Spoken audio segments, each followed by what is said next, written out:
Olá pessoal, então tô lá eu aqui de novo para a gente conversar um pouquinho agora sobre as nossas emergências respiratórias, tá? Então vou fazer um videozinho aí bem rapidinho, só para vocês entenderem melhor o que nós discutimos aí em sala, o que vocês pesquisaram até agora e para que vocês possam também tá tirando as dúvidas. Lembrando, é importante que vocês assistam, mas é mais importante ainda que vocês tragam as dúvidas de vocês, ok?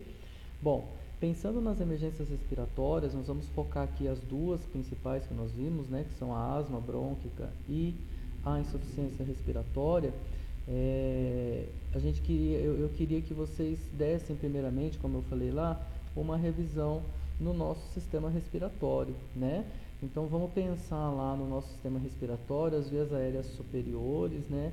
E aí a parte inferior do sistema respiratório, que aí nós temos toda a parte de cavidade, fossa nasal, a boca também participando, junto com a faringe, a epiglote. Em que sentido? Na condução, filtragem, aquecimento do ar para chegar lá nos nossos pulmões, certo? Então aqui nós temos lá a nossa epiglote, que é aquela, vamos dizer, válvulazinha lá que vai separar o que é do nosso sistema respiratório e quando é do nosso sistema digestório, né? Depois nós vamos ter lá a laringe, certo? Que é uma cartilagem que vai fazer a ligação para a traqueia. Até aqui nós estamos pensando em condução, filtragem e aquecimento do nosso ar, beleza? Depois nós temos aí, depois da traqueia, nós vamos ter aí os brônquios, né? Que é a subdivisão aí da traqueia. Depois os bronquíolos e aí chegando finalmente na parte funcional do nosso sistema respiratório, que são os alvéolos, né? Até chegar nos alvéolos, vamos pensar que é uma parte de condução do ar. E aí, a hora que chega nos alvéolos, efetivamente vai ter aí a chamada troca gasosa, né? A hematose e tudo mais, beleza? Bom, então aqui uma ilustraçãozinha mais aproximada do alvéolo, né? O alvéolo que vão ser essas pequenas bolsas, vamos dizer assim, onde vai acontecer a troca gasosa. Então, de acordo lá, lembra da PaO2, a PCO2, né? Que vai acontecer? Vai acontecer aí por difusão a entrada do oxigênio para a minha corrente sanguínea, que são os capilares pulmonares, né? Que são as artérias e veias aí, vamos dizer assim, porções bem menores, que elas irrigam, né, o alvéolo, elas envolvem o alvéolo. E aí com isso acontece a troca gasosa, ao mesmo tempo que o oxigênio entra na corrente sanguínea, o CO2 ou gás carbônico sai, beleza? Bom, falando primeiro da asma de uma maneira bem tranquila para que vocês possam entender, na verdade, aqui a gente tem uma ilustração, como está dizendo aqui, de um pulmão saudável, né? E aí vocês podem ver que o brônquio, ele tem uma abertura, tem uma luz por onde o ar passa.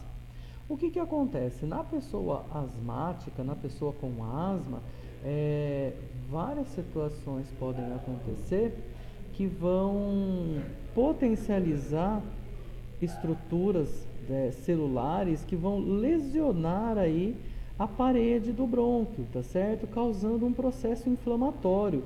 Isso pode ser aí desde agentes infecciosos, agentes irritantes, até mesmo o estresse pode liberar aí várias substâncias, tá certo? Que vão provocar essa inflamação, esse espessamento aí do brônquio, fazendo com que o ar tenha dificuldade de passar. Inclusive, o que faz com que tenha o característico sibilo, né, o característico chiado no peito, que é o ar passando por esse processo mais fino aqui. Com certeza a pessoa vai ter diversos problemas. Por quê? Porque o ar não vai entrar. Então, principalmente, ela vai ter a tosse seca, o famoso chiado no peito, como nós conversamos, a dificuldade para respirar, é óbvia, né? A respiração ela vai se tornar mais rápida e curta, o próprio desconforto torácico e com certeza, né, gente, essa pessoa vai estar muito ansiosa, beleza?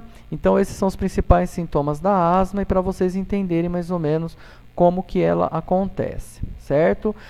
O tratamento da asma ele é basicamente aí sintomático, pensando aí em corticoides, broncodilatadores, né? Na emergência, vamos pensar nessa pessoa, principalmente a oferta de oxigênio, manter a cabeceira elevada, né? Ofertar o máximo conforto possível aí para essa pessoa e não esquecer da conduta médica conforme o médico está direcionando, mas geralmente vai entrar principalmente com broncodilatadores no início e administração de corticoides e tudo mais, mas isso tudo é conduta médica, a gente não vai entrar nisso, beleza? Então, basicamente, o cuidado de enfermagem vem a ser esse: monitoramento contínuo, monitorização desse paciente, cuidar da saturação de oxigênio para não ter a queda desse oxigênio, manter o conforto respiratório, oxigenoterapia, tá certo? E administração de medicamentos conforme a prescrição médica, beleza? Pensando ainda na asma, ela não tratada adequadamente na emergência, assim como outras situações que nós vamos ver daqui a pouco, a pessoa pode evoluir aí para uma insuficiência respiratória aguda, né? Nós temos a aguda e a crônica, mas que nós vamos pensar mais na aguda, naquele momento em que o paciente chega na nossa sala de emergência em franca dificuldade respiratória. Então, a insuficiência respiratória, ela é uma situação clínica em que o sistema respiratório, por algum motivo que acontece, ele deixa de fazer a sua adequada função, tá certo? Ele deixa de cumprir aí o seu papel, certo? Então, a insuficiência respiratória aguda, ela vai ter, geralmente ele é de aparecimento súbito, né? Ele acontece de uma hora para outra e por qualquer setor do sistema respiratório vai ter alguma dificuldade ou para a chegada do ar ou para efetiva troca gasosa, certo? Bom, a gente, em várias fontes, né, a gente percebe que a insuficiência respiratória ela vai ser caracterizada por dois tipos, né? A tipo 1 e a tipo 2. E aí, gente, existe toda uma explicação mais contextualizada e tudo mais, mas para vocês entenderem melhor, a insuficiência respiratória do tipo 1 é aquela que a gente chama de hipoxêmica, né? Ou por hipóxia ou hipoxemia. O que acontece? O problema está na troca gasosa pulmonar. Alguma coisa acontece lá no alvéolo que não vai deixar o CO2 e o gás carbônico ter essa troca efetiva. Vamos dizer assim, acontece alguma barreira ali no alvéolo que não deixa o oxigênio entrar na corrente circulatória. Isso vai acontecer o quê? A hipoxemia. E a insuficiência respiratória tipo 2, em que acontece, na verdade, na maioria das vezes, a hipoventilação ou a diminuição da ventilação alveolar. O ar, muitas das vezes, não vai chegar no alvéolo. A parede alveolar, né, o epitélio alveolar, né, os capilares alveolares ou pulmonares, eles estão íntegros, perfeitos para poder fazer a troca gasosa. Porém, em alguma disfunção, alguma coisa está acontecendo dentro do sistema respiratório ou fora dele, mas que está atrapalhando esse funcionamento, não deixando que o ar chegue. Isso vai fazer com que, geralmente, acontece o que nós chamamos de hipercapnia, ou o aumento dos índices de CO2. Certo? Bom, pensando agora então na insuficiência respiratória do tipo 1, então a gente vai ter principalmente, gente, quando é tipo 1, queda dos níveis de oxigênio, tá certo? E se você pensar no monitoramento dos níveis de CO2, nós vamos ter eles geralmente normais ou geralmente reduzidos mesmo, tá certo? Que caracteriza a hipoxemia, que é na verdade a queda no nível de oxigênio. Então nós temos aí a síndrome da angústia respiratória do adulto, uma broncopneumonia grave, pensa no alvéolo cheio de secreção e aí dificulta a troca gasosa. Atelectasias, que é o colabamento alveolar, edema pulmonar ou embolia pulmonar, que vai também dificultar. Lembrando que, vocês concordam comigo que se o ar não chega, também pode acontecer uma hipoxemia? Então, muitas das vezes a causa da insuficiência respiratória pode ser confundida entre o tipo 1 e o tipo 2. O que vai caracterizar também, então, para mim, é o desfecho do paciente, é o resultado disso. Então, às vezes, você pensando, por exemplo, na asma grave, o fechamento do brônquio lá, através do espessamento da parede dos brônquios, dificultando a passagem do ar, poderia efetivamente colaborar para o aparecimento de uma insuficiência respiratória do tipo 2, devido ao fechamento. Só que, pensando dessa forma, isso aqui também evita que o oxigênio seja absorvido, porque ele não vai chegar. Então, geralmente, o que acontece?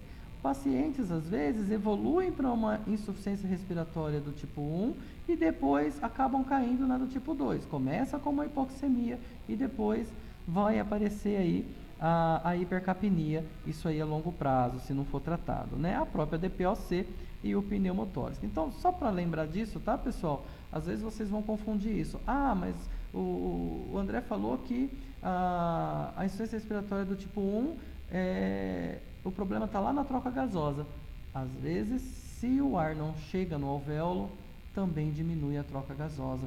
Então, ele começa, às vezes, por uma hipoxemia, mas depois, se não for tratada, ele evolui para uma hipercapnia e aí outros problemas respiratórios e a insuficiência vai se agravando, certo? Bom, pessoal, já a insuficiência respiratória do tipo 2, o que vai acontecer? Também vai acabar acontecendo a queda dos níveis de oxigênio, porém, como eu já falei um pouco antes, né, vai acontecer o aumento dos níveis de CO2, de dióxido de carbono. Então, isso caracteriza o quê? Uma hipercapnia e um déficit de ventilação. Bom, o que acontece, gente? Pode vir devido a diversas coisas, diversas outras patologias ou síndromes ou condições do paciente que pode me trazer para essa dificuldade e para esse aumento de níveis de CO2. Desde uma hemorragia, obstrução das vias aéreas, como eu falei, a própria asma brônquica, o enfraquecimento dos músculos intercostais, músculos respiratórios, tá certo? Problemas neuromusculares, de repente, problemas neurológicos que podem ocasionar aí a dificuldade no uso dessa musculatura, tá certo? Então, tudo o que faz com que dificulte que o ar chegue. Lembrando, pessoal, que às vezes o problema neurológico pode levar, ou um problema nutricional pode levar, tá certo? A uma insuficiência respiratória por hipercapnia, tá certo? É claro que são problemas extremos, por exemplo, pensando na parte nutricional, uma desnutrição ao ponto de a pessoa não ter força muscular para ajudá-la a respirar. E aí ela chega em franca insuficiência respiratória, tá certo? Então não é só a obstrução das vias aéreas que pode prejudicar ou dificultar a chegada do ar dentro do alvéolo, ok? Então, só para vocês diferenciarem a insuficiência respiratória tipo 1 e tipo 2. Insuficiência respiratória tipo 1, absorção de oxigênio, dificuldade na troca gasosa, diminuição dos níveis de oxigênio no sangue. Geralmente esse paciente chega para mim com uma saturação baixa, nos níveis parâmetros gasométricos, nós vamos ver aí uma PaO2 baixa, tá certo? Você percebe que não está tendo a absorção. Em contrapartida, o CO2 geralmente normal ou baixo também em algumas situações. Na do tipo 2, o ar não chega, o ar é que não chega no alvéolo. E aí o que acontece? Com o decorrer da condição do paciente, ele vai evoluir para queda de níveis de oxigênio e, consequentemente, depois, um aumento dos níveis de CO2. Ok? Bom, pensando aí no tratamento da insuficiência respiratória, o que vai acontecer, gente? Primeira coisa, nós vamos pensar principalmente na prescrição médica, tá? A condução médica é que vai trazer para mim. Vamos pensar em corrigir o que está de errado nesse paciente, tá certo?